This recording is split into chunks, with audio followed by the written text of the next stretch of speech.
ನಮಗೆ ಆಡಿಯನ್ಸ್ ಮಾತಾಡಬೇಕಾದ್ರೆ ನಮ್ಮನ್ನ ನೋಡುವಂಥ ಸೆನ್ಸಿಬಿಲಿಟೀಸ್ ಅವರಲ್ಲಿ ಚೇಂಜಸ್ ನನಗೆ ಗೊತ್ತಾಗುತ್ತೆ.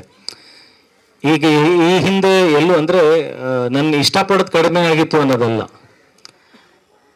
ನಾನು ಅದೇ ಹೇಳಿದ್ನಲ್ಲ, ಟ್ರೆಂಡ್ ಎಷ್ಟು ಮಟ್ಟಿಗೆ ಅಪ್ಡೇಟ್ ಆಗಿದೆ ಅಂದರೆ ನಾನು ಮಾಡೋ ಸಿನಿಮಾ ಅವ್ರಿಗೆ ಓಕೆ ಒಂದು ಸ್ವಲ್ಪ ಇವನು ಮೋಸ್ಟ್ಲಿ ಆ ಟ್ರೆಂಡಿಗೆ ಇಲ್ವೇನು, ಅವ್ರ ಮಾತಲ್ಲಿ ನಾನು ಮಾತಾಡ್ಬೇಕು, ಸರ್ ನಿಮ್ದು ಆ್ಯಕ್ಟಿಂಗ್ ತುಂಬ ಚೆನ್ನಾಗಿತ್ತು ಸರ್, ತುಂಬ ಚೆನ್ನಾಗಿ ಆ್ಯಕ್ಟ್ ಮಾಡಿದ್ರಿ ಸರ್, ಸರ್ ತುಂಬ ಚೆನ್ನಾಗಿ ಕಾಣಿಸ್ತೀರ ಸರ್, ಹ್ಯಾಂಡ್ಸಮ್ ಆಗಿದ್ದಾರೆ ಸರ್, ಈ ಮಾತುಗಳಿಗೂ ಸರ್ ನೀವು ಇವಾಗ ಕಥೆ ಆಯ್ಕೆ ಮಾಡಿದ್ರಲ್ಲ ಸರ್ ತುಂಬ ಚೆನ್ನಾಗಿತ್ತು, ಈ ಕ್ಯಾರೆಕ್ಟರ್ ಮಾಡಿದ್ರಲ್ಲ ಸರ್ ಇದು ತುಂಬ ಚೆನ್ನಾಗಿತ್ತು ಸರ್, ನೀವು ವಿಷಯ ಎತ್ಕೊಂಡ್ರಲ್ಲ ಸರ್, ಅಂದರೆ ಸೆನ್ಸಿಬಿಲಿಟೀಸ್ ಇಟ್ಕೊಂಡು ಮಾತಾಡ್ತಿದಾರಲ್ಲ, ಆ ನಂಬಿಕೆ ಇವತ್ತಿನ ಟ್ರೆಂಡಿಗೆ ಒಂದು ನನ್ನ ಪ್ರಕಾರ ಒಂದು ಮಾರ್ಕೆಟ್ ರಿಕವರಿ ಅಂತ ಅನ್ಕೊಳ್ತೀನಿ. They have a confidence, okay ಇವನು ವಿಷಯಗಳನ್ನ ಹೇಳ್ತಾನೆ, ಇವತ್ತು ಇವನ್ ಸಿನಿಮಾಗಳಲ್ಲಿ ಒಂದು ಅರ್ಥಗಳು ಇರುತ್ತೆ, ಸುಮ್ಮನೆ ಏನೋ ಒಂದು ಕಾಟಾಚಾರಕ್ಕೆ ಒಂದು ಸಿನಿಮಾ ಸಿಕ್ತು ಮಾಡ್ತಾ ಇಲ್ಲ ಇವನು. ಸಿನಿಮಾ ಕಮರ್ಷಿಯಲಿ ಸಕ್ಸಸ್ಸು ಫೇಲ್ಯೂರ್ ಬೇರೆ, ಅದು ಆಡಿಯನ್ಸ್ ಇವತ್ತು ಗಮನಿಸಲ್ಲ. ಬಟ್ ಏನು ಸೆನ್ಸಿಬಿಲಿಟಿ ಇಟ್ಕೊಂಡು ಇವನು ಮಾಡ್ತಾ ಇದ್ದಾನೆ, ಇವನ ಆಲೋಚನೆ ಓಕೆ ದೊಡ್ಡ ಮಟ್ಟಕ್ಕಿದೆ ಅನ್ನೋ ಒಂದು ನಂಬಿಕೆ ಹುಟ್ಟಿದೆಯಲ್ಲ, ದಟ್ ಈಸ್ ಮಾರ್ಕೆಟ್ ರಿಕವರಿ. ಈಗ ನಾನು ನೆಕ್ಸ್ಟ್ ಮಾಡೋಂಥ ಸಿನಿಮಾನಲ್ಲಿ ಆ ಕಥೆನಲ್ಲಿ ಆ ಒಂದು ಗಾಢತೆ, ಅದರಲ್ಲಿ ಇರ್ತಕ್ಕಂಥ ಒಂದು ಮೆಚ್ಯೂರಿಟಿ, ಪ್ರೌಢತೆ ಇದ್ದಾಗ ಇಲ್ಲೇನು ನಾನು ರಿಕವರಿ ಮಾಡಿದ್ರಿಲ್ಲ ಅದು 100% ಮಲ್ಟಿಪ್ಲೈ ಆಗುತ್ತೆ ಅನ್ನೋದು ಒಂದು ಕಾನ್ಫಿಡೆನ್ಸ್ ಇದೆ.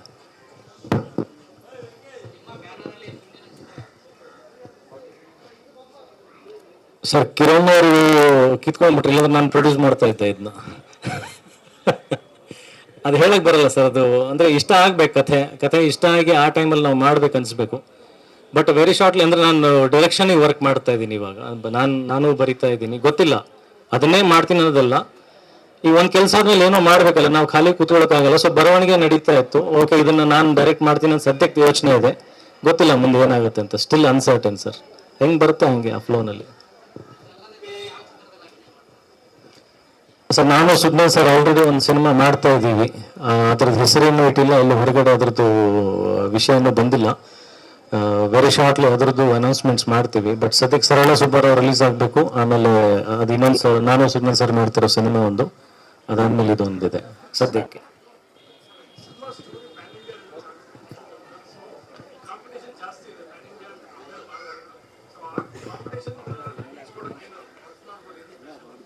ಅಲ್ಲ, today every cinema is universal, ಅದು ಹಂಗಾಗಿದೆ.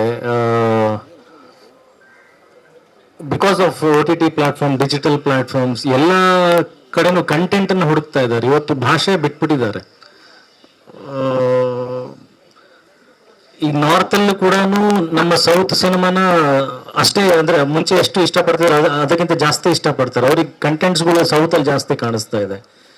ಸೊ ಸೌತಲ್ಲಿ ಕಂಟೆಂಟ್ಸ್ ಕಾಣಿಸ್ತಾ ಇದೆ ಅಂತಂದಾಗ ಓಕೆ ನಮಗಲ್ಲಿ ಆಡಿಯನ್ಸ್ ಇದ್ದಾರೆ ಅಂತ ನಮಗೆ ಗೊತ್ತಾಗಿದೆ. ಸೊ ಹಾಗಾಗಿ ನಾವು ಅಷ್ಟು ಸ್ಟ್ರಾಂಗ್ ಕಥೆಗಳು ಇನ್ನೂ ಮಾಡ್ತಾ ಹೋಗಬೇಕು. So indirectly that is PAN India ಅಷ್ಟೇ. ಅದು ಇಟ್ಸ್ ಎ ರೆವಲ್ಯೂಷನ್. ಬಹುಶಃ ಅಲ್ಲಿ ಕಥೆಗಳು ಸ್ವಲ್ಪ ಏನೋ ಅವ್ರಿಗೆ ಸ್ಯಾಟಿಸ್ಫೈ ಆಗದೆ, ಇಲ್ಲಿದಿಷ್ಟ ಮಲಯಾಳಂ ಸಿನಿಮಾ, ತೆಲುಗು ಸಿನಿಮಾ, ಕನ್ನಡ ಸಿನಿಮಾಗಳು ಜಾಸ್ತಿ ಕಣ್ಣಿಗೆ ಬಿತ್ತು ನಾರ್ತಲ್ಲಿ. ಸೊ ಹಾಗಾಗಿ ಡಿಜಿಟಲ್ ಎರಾಯಿಂದ ಅಲ್ಲಿ ಎತ್ಕೊಂಡು ಹೋಯ್ತು. It's growing. ಈ ಹೊಸ ನ್ಯೂ ಕಮರ್ಸ್, ಹೊಸ ಕಥೆಗಳು ತೊಗೊಂಬಂದು ಲಾರ್ಜ್ ಸ್ಕೇಲ್ ಆಫ್ ಆಡಿಯನ್ಸ್ ಇದ್ದಾರೆ ಅಂತಂದಾಗ ನಾವು ಕಂಟೆಂಟ್ ಮೇಲೆ ವರ್ಕ್ ಮಾಡಬೇಕು ಹೊರತು ಆಟೋಮೆಟಿಕ್ಲಿ ಅದೇನಿಲ್ಲ, ಇಟ್ಸ್ ಜಸ್ಟ್ ಒಂದು ಲ್ಯಾಂಗ್ವೇಜ್ ಚೇಂಜ್, ಒಂದು ಡಬ್ ಮಾಡ್ಬೋದು, ಏನೇ ಮಾಡ್ಬೋದು. ಸೊ ಆಟೋಮೆಟಿಕ್ಲಿ ಆ ಗ್ರೋತ್ ಆಗಿ ಹೋಗಿದೆ. ಇಟ್ ಇಸ್ ಜಸ್ಟ್ ದಟ್ ಆ ಕಂಟೆಂಟ್ ಅಷ್ಟು ಸ್ಟ್ರಾಂಗ್ ಇದ್ರೆ ಸಾಕು. It's a pan India film ಅಷ್ಟೇ, ಬೇರೆ ಏನು ಎಫರ್ಟ್ ಇಲ್ಲ ಅದರಲ್ಲಿ.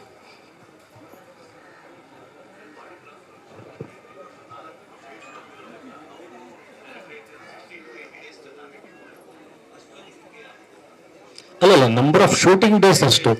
ನಾಟ್ ದಟ್ ಇವಾಗ ನಾವು ಸ್ಟಾರ್ಟ್ ಮಾಡಿದ್ರೆ 60 ದಿನದಲ್ಲೇ ಫಿನಿಶ್ ಮಾಡ್ತೀವಿ ಅನ್ನೋದಲ್ಲ. Number of working days ಅಷ್ಟಿದೆ.